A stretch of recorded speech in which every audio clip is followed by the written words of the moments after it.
Robert Johnson havia trabalhado como diretor do banco por muitos anos e era considerado um dos melhores especialistas no estúdio. Robert teve que passar por muitas coisas para chegar ao topo da hierarquia de gerenciamento. Embora tenha tido sucesso no mundo dos negócios, não teve a mesma sorte em sua vida pessoal. Robert já tinha 45 anos, mas nunca tinha sido casado e era considerado um solteirão incurável pelos colegas de trabalho. Ele teve relacionamentos ocasionais em sua vida, alguns até bastante apaixonados. No entanto, nunca resultaram em algo sério, muito menos em casamento. Robert costumava fazer piadas sobre isso, atribuindo seu estado civil à sua profissão. Poucas pessoas sabiam algo sobre seu passado, mas havia rumores de que era bastante movimentado. Robert sempre manteve isso em segredo, só tocando no assunto quando a nostalgia o atingia especialmente forte. Ele costumava se sentar em sua cadeira e navegar por fotografias antigas. Em uma dessas fotos, ele era um menino de 7 anos pescando no rio. Na próxima, ele posava como quarterback do time de futebol da universidade. Enquanto as duas primeiras fotos traziam um sorriso doce ao seu rosto, a terceira o deixava triste. Era uma foto de uma jovem chamada Mônica, o primeiro e único amor de sua vida. Como frequentemente acontece, os pais de Robert não aprovaram a escolha de seu filho e fizeram de tudo para frustrar a união deles. No entanto, o jovem Robert tinha uma natureza teimosa, o que significava que não desistiria sem lutar. O relacionamento deles estava indo para o casamento, e Robert acreditava que nada nem ninguém poderia detê-los. No entanto, como mais tarde se revelou, ele estava gravemente enganado. Infelizmente, Mônica teve uma mudança de coração no dia do casamento e deixou Robert no altar. Robert esperou por ela no altar por 1 hora, mas ela nunca chegou. Extensas buscas e ligações telefônicas não deram resultados. Mônica parecia ter desaparecido da face da terra. Não há necessidade de explicar o quão profundamente magoado Robert estava. Ele caiu em uma terrível depressão logo após o casamento fracassado. Parecia para ele que sua vida havia acabado e não havia luz no fim do túnel. Na tentativa de ajudá-lo a superar o término, os pais de Robert o enviaram para o exterior para um estágio em um dos países da Europa Ocidental. Ele só voltou para casa 10 anos depois, já um verdadeiro profissional em sua área, tendo assumido o cargo de diretor do banco de seu pai. Robert rapidamente pegou o jeito das coisas. Aqueles que lidavam com o banqueiro nos negócios invariavelmente elogiavam seu profissionalismo e coração bondoso. Essas qualidades eram tipicamente consideradas incompatíveis no mundo dos negócios, mas não no caso de Robert. Claro, ninguém sabia o que realmente estava acontecendo na alma do empresário. Compartilhando sua casa com seu labrador, chamado Bunny, Robert sonhava em ter uma família, algo que ele nunca tinha experimentado. Se alguém tivesse dito a Robert 20 anos atrás o que ele estava sonhando, ele nunca teria acreditado.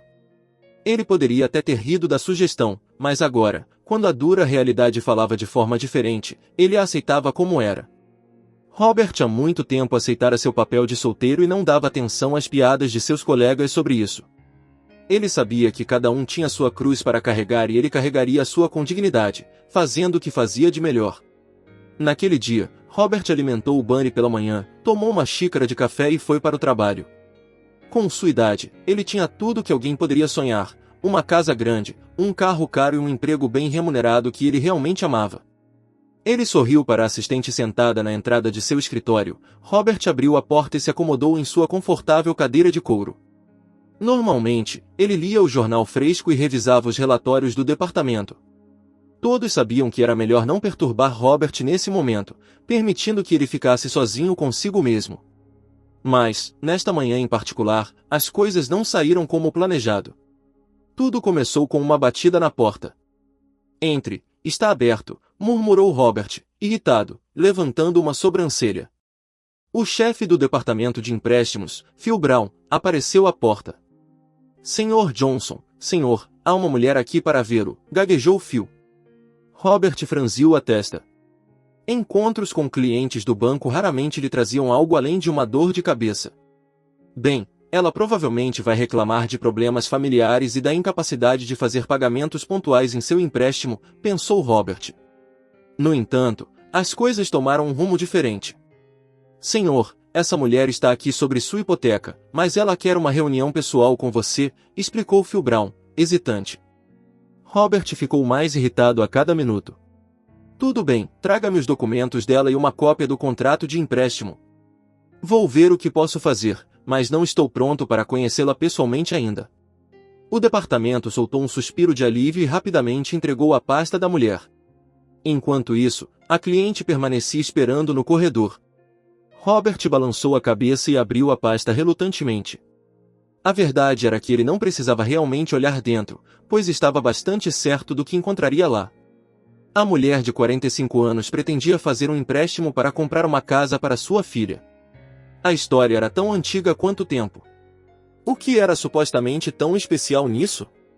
Robert examinou o documento com os detalhes da conta e informações do contribuinte com um olhar indiferente. Então, viu algo que o deixou desconfortável. Inicialmente, o banqueiro achou que sua mente estava lhe pregando uma cruel peça, mas ao examinar mais de perto, percebeu que não havia erro. O documento que tinha em mãos pertencia a Monica Cooper. Sim, aquela Monica, a que Robert tinha amado com todo o seu coração, a que ele ainda amava com toda a sua arte. Robert se levantou decisivamente de sua cadeira e saiu apressado do escritório. Seu coração batia forte e suas bochechas ficaram vermelhas. Ele lançou um olhar interrogativo à sua assistente, que imediatamente apontou para a mulher esguia que aguardava na recepção. O banqueiro se virou e ficou atônito. Era realmente Mônica, a mesma mulher que fugiu de seu próprio casamento há 20 anos. Mônica o reconheceu também, sorriu e disse: Bem, olá, Robert. Sobrecarregado de alegria e excitação, Robert estava prestes a começar a dançar, como uma criança que acaba de ganhar o brinquedo com o qual sonhava. Ele acompanhou Mônica até seu escritório e pediu à assistente que trouxesse café e doces. Mas tudo isso era apenas um gesto de hospitalidade. Na realidade, Robert estava interessado em uma coisa, queria saber o que realmente aconteceu 20 anos atrás. Mônica era a única pessoa que poderia fornecer a resposta à sua pergunta, pois suas ações haviam permanecido um mistério para Robert todos esses anos. Depois de tomar um gole de café, a mulher começou sua história. Tudo começou muito antes do casamento, quando os pais de Robert começaram a ameaçar Mônica e tentar dissuadi-la de se casar com o filho deles. Apesar dos esforços da modesta jovem que ela era impotente contra a pressão deles. Olhe, se você não nos ouvir agora, teremos que garantir que você se divorcie. Eventualmente, vocês vão se separar mais cedo ou mais tarde, e nessa hora você não terá ajuda nossa, Amanda Johnson dizia. Mônica chorou muito durante esse período, mas as lágrimas não trouxeram alívio. O pai de Robert foi ainda mais longe em suas ameaças, prometendo tê-la presa.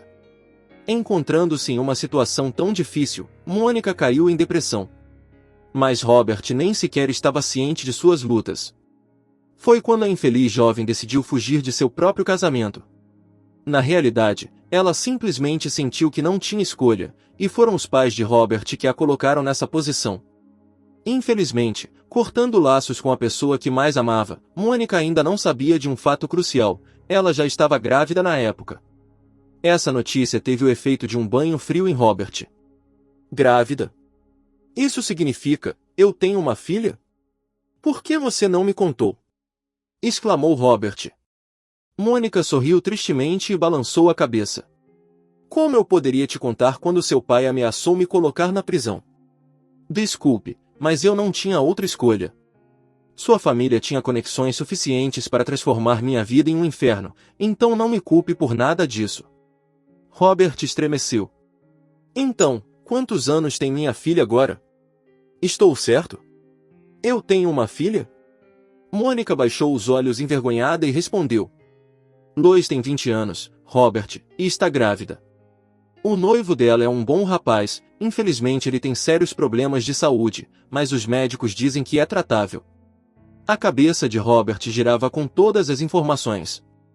Ele tinha uma filha e ela estava grávida, o que significava que ele se tornaria avô. As lágrimas brotaram em seus olhos. Naquele momento, ele perdoou mentalmente todos os envolvidos em tudo o que aconteceu há 20 anos. Abraçando Mônica, Robert esqueceu instantaneamente tudo mais do mundo, incluindo o trabalho e uma miríade de pequenos problemas associados a ele. Mais tarde, descobriu-se que o noivo de Lois se chamava Michael. Quando Robert o viu pela primeira vez, imediatamente sentiu respeito pelo jovem. Apesar de Michael ter um implante perceptível, ele parecia bastante confiante e independente. Segundo Mônica, Michael sofreu um acidente de carro 2 anos atrás, quando uma menina de 5 anos correu repentinamente para a estrada. Michael não teve escolha, desviou e acabou mergulhando em um barranco, sofrendo ferimentos graves no acidente. Desde então, Michael vinha mancando na perna esquerda. Ao conhecer a história de Michael, Robert prontamente ofereceu ajuda, entrando em contato com os principais centros ortoédicos do país especializados em lesões musculoesqueléticas. O caso de Michael não era único e, sob certas circunstâncias, poderia ser tratado. Enquanto isso, levou muito tempo e esforço para Mônica explicar à filha as razões por trás de sua separação de Robert. Felizmente, Nancy era uma jovem gentil e compreensiva que não julgou seus pais. E como poderia julgar? Afinal, ela também estava prestes a se tornar mãe. No entanto, a parte mais interessante ainda estava por vir. Quando Robert e Mônica decidiram finalmente se casar, depois de todos esses anos privados da chance de viverem felizes como uma família, eles finalmente poderiam se chamar marido e mulher. Os convidados de honra na cerimônia foram Michael, que havia concluído seu curso de reabilitação após a cirurgia bem-sucedida no joelho, e Nancy segurando seu bebê recém-nascido. Naquele momento, Robert percebeu que não queria outra vida além da que tinha agora. Afinal, ele tinha tudo o que precisava para ser feliz, além de boa sorte e uma posição social elevada. E assim, amigos, chegamos ao final de mais uma história em áudio. Se você gostou, deixe seu comentário, dê o seu like, se inscreva e ative o sininho, para não perder nossa próxima história em áudio.